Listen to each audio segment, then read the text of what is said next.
बादल गरज रहा था और बारिश अपने जोरों पर थी।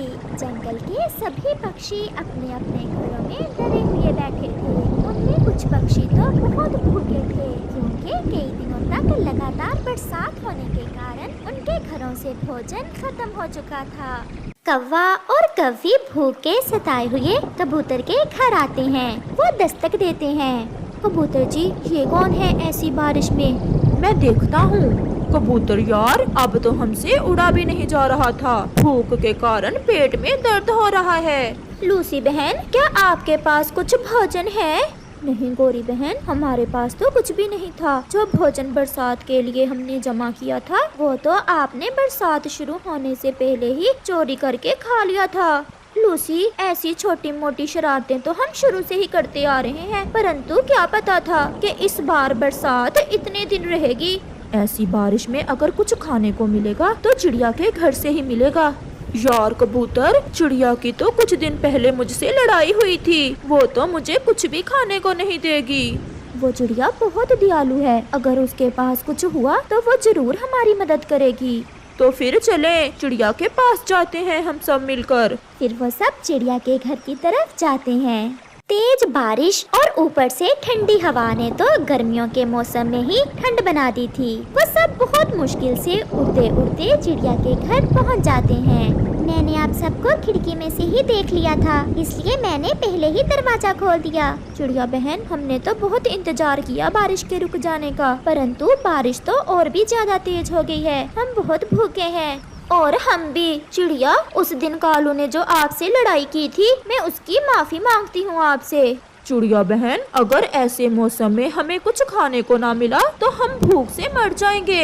बरसात में तो कम वक्त भूख भी कुछ ज्यादा ही लगती है। आप सब चिंता ना करें, मैंने बरसात के लिए भोजन जमा कर रखा है। मैं अभी आप सबको भोजन देती हूँ। चिड़िया अपना भोजन वाला संदूक खोलती है, जिसमें उसने ढेर सारा भोजन जमा कर रखा था। वो सब पक्षियों को भोजन देती है। मैं तो सुबह से ही चिड़िया बहन के यहाँ आ गया था। मुझे पता था कि चिड़िया के पास से ही भोजन मिलेगा ऐसे मौसम में। फिर वो सब भोजन खा लेते हैं। अब जाकर कुछ पेट की आग कम हुई है। मुझे तो ऐसा लग रहा था कि मैं भूख से मर ही जाऊंगी। बाहर आसमान पर बादल और गहरे हो जाते हैं।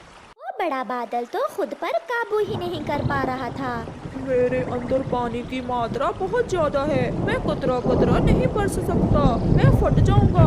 पापा जी, आप खुद पर काबू रखें। अगर ऐसे आप फट गए तो जंगल में मौजूद पक्षी पानी में डूबकर मर जाएंगे। मेरे पास समय बहुत थोड़ा है, मैं और नहीं उड़ सकता। आप जल्दी से जाएं और जंगल में मौजूद पक्षियों को बता दें ताकि वो सब किसी सुरक्षित जगह चले जाएं। मैं अभी जाता हूँ। फिर वो बादल थोड़ा नीचे जंगल में आता है, परंतु उसे तो जंगल में कोई भी पक्षी दिखाई नहीं देता। ये सब पक्षी कहाँ चले गए? अगर हमारा साथी बादल फट गया तो बहुत बुरा होगा, सब मारे जाएंगे। बहुत ज्यादा पानी आ जाएगा जंगल में। ऐसा सोचते हुए बादल आवाज देता है, कोई है, कोई है, मेरी आवाज सुनो। पक्षियों, आप कहाँ हो? मुझे किसी के बुलाने की आवाज आ रही है। ये कौन है जो ऐसी बारिश में हम पक्षियों को बुला रहा है? हमें जाकर देखना होगा, शायद कोई मुसीबत में है और हमें बुला रहा है। चिड़िया, चलो मेरे साथ, हम दोनों जाकर देखते हैं कि कौन हमें बुला रहा है। फिर चिड़िया और कालू कौवा घर से बाहर निकलते हैं। बारिश पहले से भी तेज थी। वो बादल उन्हें देखकर तुरंत उनकी तरफ आता है। मैं कब से आवाजें दे रहा हूँ। बादल जी, सब ठीक तो है? हम तो बारिश से डरते चिड़िया के घर में छुपे बैठे थे।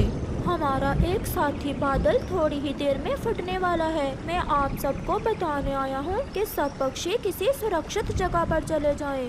बादल भैया, ये तो बहुत बुरी खबर है। और बादल कैसे फट जाते हैं?